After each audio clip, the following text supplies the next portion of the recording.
So hello everyone. So here's so if you watched part one already, so you know what we're talking about. We're just basically deriving the equations of motion for a 2-degree system, 2-degree freedom system. So basically, we're going to continue off with the second equation and basically substitute the assumed harmonic solution, and we're going to go ahead and solve it. So I'll just do a quick recap. This is the assumed harmonic solution right here, and now we're going to sub that into equation 2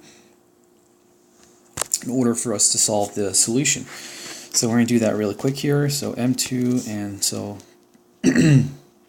that's going to be, I'm going to skip a few steps here really quick, just to you already know how to figure out how to do this one here. So I'm going to quickly sub in, and we factor out the cosine omega t plus phi. We're going to factor that out and throw it out of the equation because the equation is basically 0, and that's going to be x2 here, and then minus k1 x1 here, right, and then equals 0.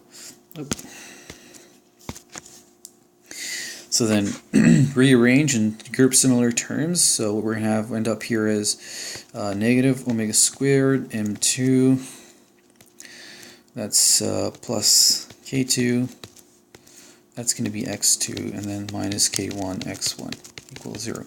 So now there's something really, this is a part where it gets really interesting. And this is what we're going to do. This is where we're going to do the frequency matrix. So we're going to take that. Actually, let's go back. Let me take that there, and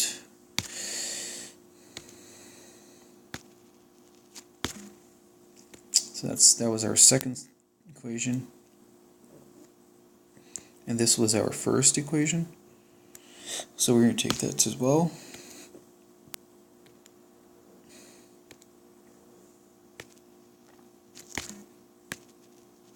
Oh.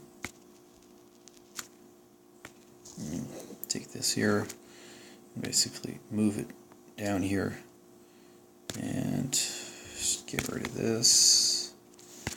So that was equation 1, that was equation 2. Okay, so what does the frequency matrix look like? So let's use a different color. So the frequency matrix, or the characteristic equation, frequency matrix, also referred as the characteristic equation. So so we're going to take the coefficient of the x1 term and then the coefficient of the x2 term and plug them in row 1 to row 1.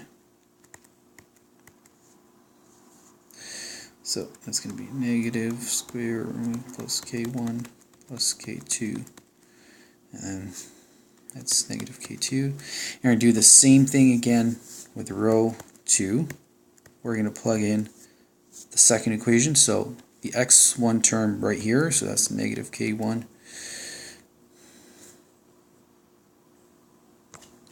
and then negative omega squared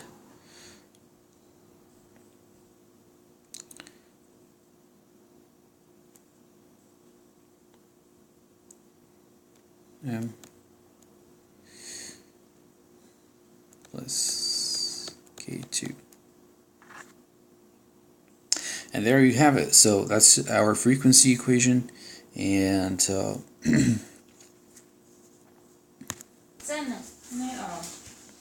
okay, so I've just noticed a mistake here going through. Really dumb mistake. So if you go back, that's supposed to be K2. So rectifying the remaining equations, that's supposed to be K2. And that's supposed to be K2. So that's going to be negative K2. And here's something that's really important that I want you to notice and keep in mind, is that you see here, see this here, this diagonal basically, they're always going to be equal to each other, or they're always going to be the same thing basically. So always be the same.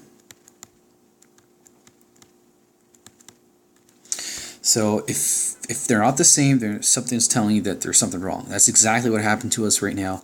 I've noticed that that's K1, that's K2. I'm like, what the hell is going on here? And I just went back, and that's a silly mistake though. So there you go. So so that's the frequency, and then that's the frequency, basically. That's a frequency matrix. And now if we go and look at that frequency matrix, the good thing about that frequency matrix is, actually let's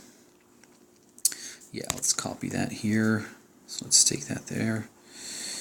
Is if you solve it, if you take the determinant of that equation,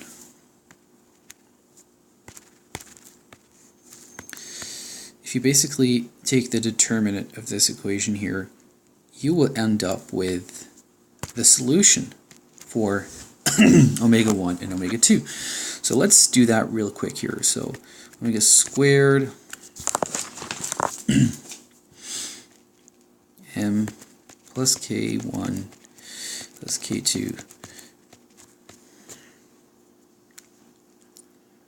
times omega squared m plus k2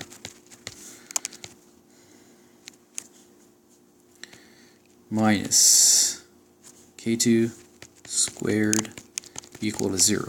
So basically take the determinant of this matrix and equate it to 0. So this equation here, if you solve this equation, you'll get omega 1 and omega 2. Actually, you'll get a you'll solve a quadratic equation, so you'll basically get omega 1 squared, omega 2 squared. So those are the values that you'll get, and then once you get those, a good note to keep in mind is that omega 1 is going to be smaller than omega 2. So keep that in mind. So, and I'll show you in another video how to solve such or a similar equation to this here. Okay, and thank you for watching. We'll see you later.